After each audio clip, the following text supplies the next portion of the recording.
అధ్యక్ష, thank you very much ఈ సమయం ఇచ్చినందుకు.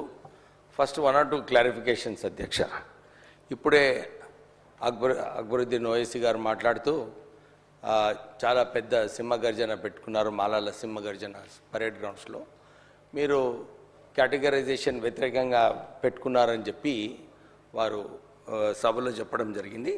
ఒక క్లారిఫికేషన్ అధ్యక్ష, ఆ రోజు మేము కేవలం చాలా తప్పుడు ప్రచారాలు జరుగుతున్నాయి, మాలల సంఖ్య చాలా తక్కువ ఉన్నది, కేవలం 10% ఉన్నది మీరు అని చాలా చోట్ల కూడా మాలలను కించపరిచేలాగా మాట్లాడుతున్నప్పుడు ఆ సమయంలో మాలలందరూ కూడా అనుకున్నారు మన గౌరవం, మన సెల్ఫ్ రెస్పెక్ట్ ఉండాలి అని చెప్పి ఆ సింహగర్జన పెట్టుకోవడం జరిగింది.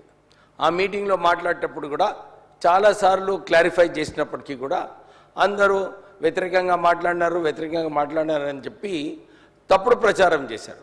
ఆ మీటింగ్ కేవలము మాలల సెల్ఫ్ రెస్పెక్ట్ పెట్టుకోవడానికి ఆ మీటింగ్ పెట్టుకోవడం జరిగింది.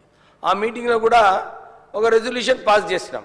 అప్పుడేం రెజల్యూషన్ పాస్ చేసినామంటే, ఈ ఎస్సీ కులానికి చెందిన పాపులేషన్ వైజ్ తీసుకోండి, సుప్రీంకోర్టు డిసిషన్ తీసుకున్నప్పటికీ కూడా 20% రిజర్వేషన్స్ పెంచాలని చెప్పి ఆ మీటింగ్లో మేము రెజల్యూషన్ పాస్ చేయడం జరిగింది.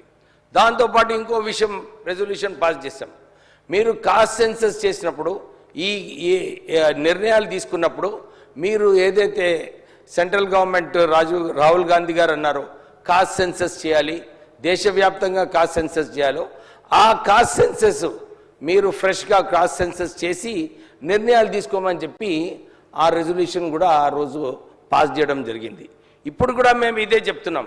2011లో ఏదైతే కాస్ట్ సెన్సస్ తీసుకున్నారో అప్పుడు కంబైన్డ్ ఆంధ్రప్రదేశ్ చూసుకొని అప్పుడు ఎవరు ఎంతమంది బెనిఫిషరీస్ వచ్చినారో అందరికీ తెలిసిన విషయమే.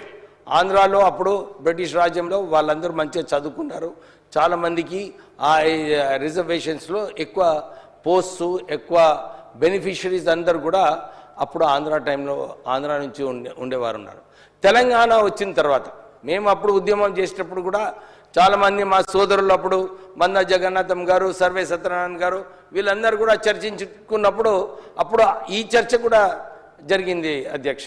ఏమని, అరే నిజంగానే తెలంగాణ వచ్చిన తర్వాత మనకు అనుకూలంగా సమానంగా అందరికీ కూడా ఆపర్చునిటీస్ వస్తాయని చెప్పి ఆ రోజులు కూడా మేము మాట్లాడుకోవడం జరిగింది. ఇప్పుడు ఈరోజు షమీం అఖ్తర్ గారు ఏదైతే కమిషన్ రిపోర్ట్ ఇచ్చారో, కమిషన్ రిపోర్ట్ ప్రకారంగా మీరు చూసుకుంటే నిజంగా మేము ఏదైతే ఇంతకుముందు నేను ఎప్పుడు కూడా చెప్పేవాడిని, డెఫినెట్లీ ఏదైతే డిఫరెన్స్ ఉందో difference is not more than 7 to 8% అని చెప్పి ఏదైతే చెప్పినానో అది స్పష్టంగా మనకు కనబడుతుంది అధ్యక్ష. నేను ఇదే కోరుతున్నాను.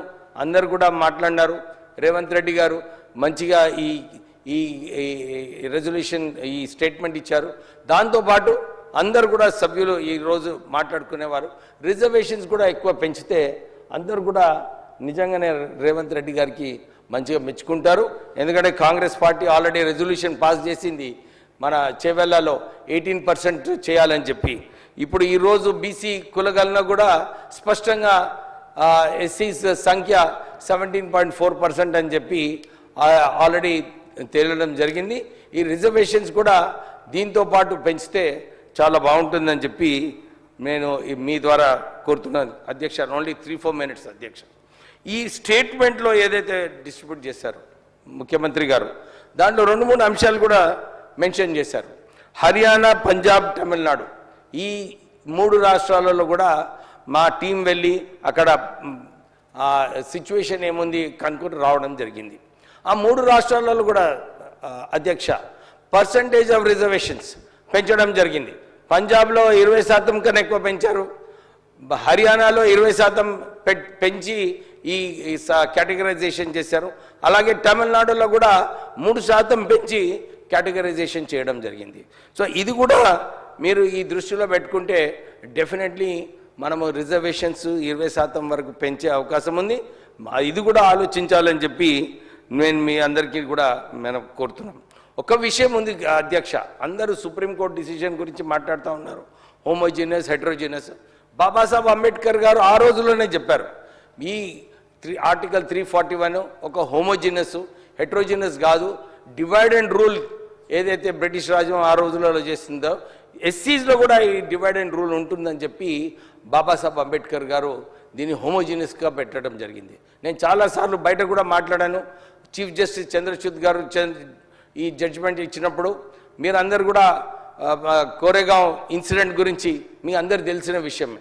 అప్పుడు దళితులందరూ కూడా పేష్వాస్ వ్యతిరేకంగా కొట్లాడి మా దళితులు ఆ రోజు పేష్వాస్ వ్యతిరేకంగా గెలవడం జరిగింది. చంద్రచూడ్ కూడా ఒక పేష్వా అధ్యక్ష, వారు కూడా మనసులో ఎట్లా దళితులకు డివైడ్ అండ్ రూల్ చేయాలని చెప్పి ఆ జడ్జిమెంట్లు ఇవ్వడం జరిగింది. మేము కూడా జడ్జిమెంట్ కూడా ఇంప్లిమెంట్ చేయండి అని చెప్పి చాలాసార్లు చెప్పడం జరిగింది. మీరు ఏదైతే సుప్రీంకోర్టు ఎంపిరికల్ డేటా ద్వారా మీరు నిర్ణయాలు తీసుకోవాలి అని చెప్పి ఏదైతే ఆదేశాలు ఇచ్చారో, నేను ఐఎమ్ రిక్వెస్టింగ్ హానరబుల్ మినిస్టర్ ఈ ఎంపిరికల్ డేటా ఏదైతే జస్టిస్ షమీమ్ అఖ్తర్ గారు ఇచ్చారో దాన్ని సరిగా పరిశీలించే అవసరం ఉంది. ఎందుకంటే చాలామందికి మాలలో ఒక ఆందోళన ఉంది, ఒక భయం ఉంది, నిజంగా ఫ్యాక్ట్స్ అండ్ ఫిగర్స్ ఉన్నాయా లేదా అని చెప్పి. మేము కూడా మీ ద్వారా కోరుతున్నాము, సరైన ఫిగర్స్ ఫ్యాక్ట్స్ ద్వారా చేస్తే చాలా బాగుంటుంది. నేను కూడా ముఖ్యమంత్రి గారిని కలిసేటప్పుడు నిజంగా ఈ స్టేట్మెంట్ ఏదైతే ఇచ్చారో దీని ప్రకారంగా నేను ముఖ్యమంత్రి గారికి చాలాసార్లు కోరడం జరిగింది. సార్, మనము ఏదైతే ఆలోచిస్తున్నామో దళితులకు నిజంగానే మనము కాంగ్రెస్ పార్టీ ఎప్పుడు కూడా దళితుల గురించి ఆలోచించి ఈ సోషల్ జస్టిస్ ఏదైతే చేస్తుందో బడ్జెట్లో కూడా అలానే చేయాలని చెప్పి నేను ముఖ్యమంత్రి గారిని కోరడం జరిగింది. 15% ఇవ్వాలి అధ్యక్ష. మా లెజిస్లేటివ్ అఫేర్స్ మినిస్టర్ గారు ఉన్నారు, మీరు కమ్యూనికేట్ చేయాలి బట్టి గారికి. ఈ వచ్చే బడ్జెట్లో మన బడ్జెట్ ద్వారా 15% అలొకేషన్, 15 అనేది 18% చేసినా కానీ తప్పులేదు, మీరు 18% అలొకేషన్ చేస్తే బాగుంటుంది. ఎందుకంటే చాలామంది ఎస్సీ ఎంటర్ప్రెనర్స్ ఏదైతే సబ్సిడీ ఇస్తానని చెప్పి మన స్కీమ్ ఉందో, ఇప్పుడే ఇంతకుముందు సాంబశివరావు గారు కూడా మంచిగా చెప్పారు. ఏమని, మనము అప్పుడు మీరు మంత్రిగా ఉన్నప్పుడు ఈ ఎస్సీ సప్లాన్ ఏదైతే కాన్స్టిట్యూషనల్ అథారిటీ ఇస్తున్నామని చెప్పి అసెంబ్లీలో పాస్ చేశారో దాని ప్రకారంగానే మీరు ఇంప్లిమెంట్ చేస్తే చాలా బాగుంటుంది. ఎందుకంటే 4-5 years నుంచి ఎస్సీ ఎంటర్ప్రెనర్స్కి సబ్సిడీ రావటం లేదు అధ్యక్ష. ఇక 7 years ఇక ఎక్కువ సమయం అయిపోయింది. ఎందుకంటే ఆ సబ్సిడీలో రాకుంటే ఆ ఇంట్రెస్ట్ ద్వారానే ఆ సబ్సిడీ పోతుంది, అసలే లాభం లేదు ఎస్సీ ఎంటర్ప్రెనర్స్కి. నేను ఇంతకుముందు కూడా అప్పుడు టీఆర్ఎస్ హయాం ఉన్నప్పుడు కూడా అప్పుడు వారికి రిక్వెస్ట్ చేయడం జరిగింది, డిమాండ్ చేయడం జరిగింది. అన్ని కాంట్రాక్ట్స్లో కూడా ఎస్సీస్కి 15% వాటా ఇవ్వాలని చెప్పి ఆ రోజుల్లో చెప్పడం జరిగింది. అప్పుడు ఒక ప్రపోజల్ పోయింది అధ్యక్ష, అప్ టు 3 crores ఎస్సీ కాంట్రాక్టర్స్కి ఇరిగేషన్ ప్రాజెక్ట్స్లో ఇతర ప్రాజెక్ట్స్లో ఇవ్వాలని చెప్పి నోటు పోయింది, కానీ దాన్ని ఇంప్లిమెంట్ చేయలేదు అధ్యక్ష. అది చేసే అవసరం ఉన్నది, మన కాంగ్రెస్ ప్రభుత్వం ఉంది, ఇది డెఫినెట్లీ మనము ఇంప్లిమెంట్ చేస్తే బాగుంటుందని చెప్పి మీ అందరు కోరడం జరుగుతుంది. ఇంకో విషయం అధ్యక్ష, చేవెళ్ళ రెజల్యూషన్ ఏదైతే ఉందో దాంట్లో స్పష్టంగా మాలా మాదిగా కార్పొరేషన్స్ స్థాపించాలని చెప్పి మన శ్రీధర్ బాబు గారు మేనిఫెస్టోలో పెట్టడం జరిగింది. శ్రీధర్ బాబు గారు కొద్దిగా ఇది ఇంపార్టెంట్ మాకు, మాలా మాదిగా కార్పొరేషన్ ఎట్లా తొందరగా స్థాపించండి.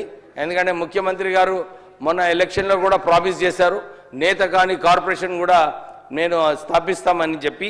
ఈ ఫిగర్స్లో కూడా పాపులేషన్ ఫిగర్స్లో కూడా స్పష్టంగా కనబడుతుంది, నేత కానీ 3rd largest కమ్యూనిటీ అని చెప్పి. సో 3 కార్పొరేషన్స్ కూడా ఇంకా సమయం, ఎందుకంటే లాస్ట్ టైం అడిగినప్పుడు ముఖ్యమంత్రి గారు అన్నారు లేదు ఇప్పుడు కొంచెం బిజీగా ఉన్నాము, తొందరగానే చేస్తామని చెప్పి వారు మాట ఇవ్వడం జరిగింది. ముఖ్యమంత్రి గారు కూడా ఇది దృష్టిలో పెట్టుకొని ఈ వచ్చే బడ్జెట్లో అనౌన్స్ చేయాలని చెప్పి నేను కోరుతున్నాను. ఇంకా 1 more point, అరే 2-3 points కూర్చునే దళితుల కోసం మేము మాట్లాడుతున్నాం, మా సమయం ఇవ్వండి.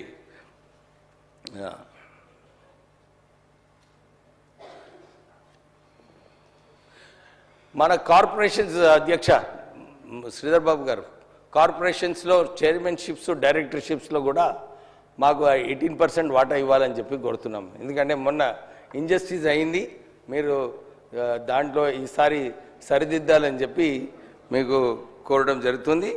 ఇంకా